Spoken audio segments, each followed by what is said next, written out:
ಪ್ರಮುಖವಾಗಿ ಎರಡು ವಿಷಯಗಳನ್ನು ನಾವು ಇಲ್ಲಿ ಪ್ರಸ್ತಾಪ ಮಾಡ್ತೀವಿ. ಈಗಾಗಲೇ ಮಾನ್ಯ ಅಧ್ಯಕ್ಷರಾದಂಥ ಶ್ರೀಯುತ ಅವರು ಹೇಳಿದ ಹಾಗೆ ಇತ್ತೀಚಿನ ದಿನಗಳೊಳಗೆ ಮಾನಸಿಕವಾಗಿ ಸ್ವಾಸ್ಥ್ಯವನ್ನು ಕಳೆದಿರ್ತಕ್ಕಂಥ ಕೆಲವೊಂದಿಷ್ಟು ಕಿಡಿಗೇಡಿಗಳು ಇಡೀ ರಾಜ್ಯದೊಳಗೆ ಈ ಸಮುದಾಯವನ್ನು ಹೆಸರಿಸಿಕೊಂಡು ಬಹಳಷ್ಟು ಅವಹೇಳನಕಾರವಾಗಿ ಮಾತಾಡ್ತಕ್ಕಂಥ ಸಂದರ್ಭಗಳನ್ನು ನಾವು ಈ ಸನ್ನಿವೇಶಗಳನ್ನು ಪದೇ ಪದೇ ನೋಡ್ತಾ ಇದ್ದೀವಿ.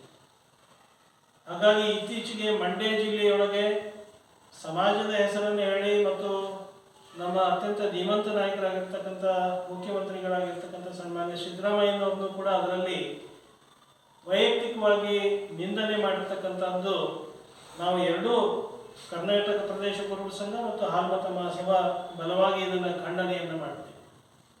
ಈಗಾಗಲೇ ಅದು ಘಟನೆಯಾದಂಥ ದಿನದಲ್ಲಿ ಮಂಡ್ಯ ಜಿಲ್ಲೆಯ SP ಗಳನ್ನು ನಾವು ಸಂಪರ್ಕ ಮಾಡಿ ಮಾನ್ಯ ಬಾಲದಂಡಿ ಅವ್ರನ್ನ ನಾನು ಸಂಪರ್ಕ ಮಾಡಿಕೊಂಡು ಅಲ್ಲಿ ನೇರವಾಗಿ ಆ ಕಿಡಿಗೇಡಿಗಳ ಮೇಲೆ FIR ಆಗೋದಕ್ಕೆ ನಾವು ಒತ್ತಾಯ ಮಾಡಿದ್ವಿ. ಈಗಾಗಲೇ FIR ಕೂಡ ಆಗಿದೆ.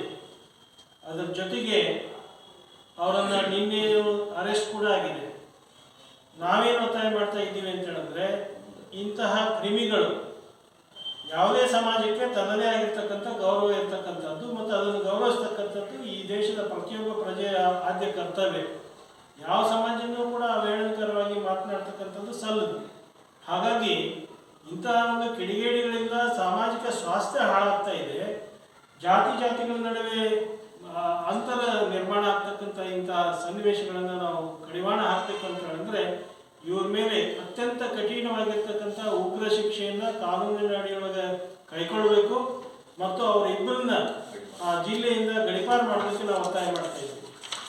ಅಂದ್ರೆ ಮಾತ್ರ ಸಾಮಾಜಿಕ ಸ್ವಾಸ್ಥ್ಯವನ್ನು ಕಾಪಾಡೋದಕ್ಕೆ ನಾವು ಕಾರಣೀಕರ್ತರಾಗ್ತೀವಿ ಅನ್ನುವಂಥದ್ದನ್ನು ಈ ಸಂದರ್ಭದಲ್ಲಿ ಬಹಳ ಬಲವಾಗಿ ನಾವು ಹೇಳ್ತಾ ಇದ್ದೀವಿ.